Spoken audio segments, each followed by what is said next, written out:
ये शबकदर बाज़ार का सूरत हाल है। पानी देखो कितना तेज़ पानी बह रहा है, बहुत ज़्यादा पानी आया हुआ है। ये है शबकदर इप्सी सेंटर।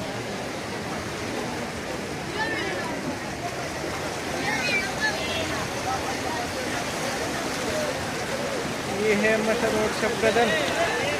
किश्ती आया हुआ है, लोगों को किश्ती में आके लेके जा रहे हैं।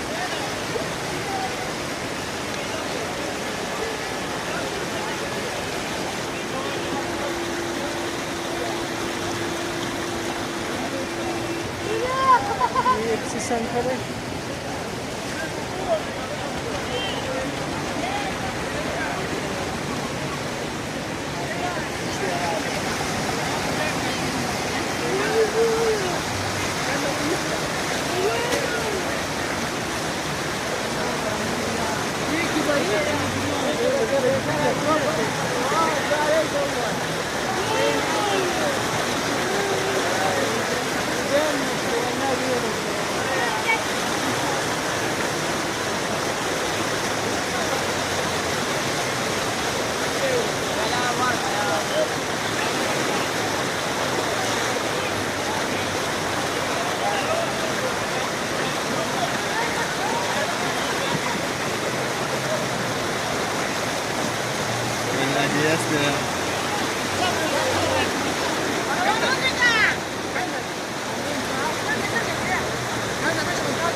Hey!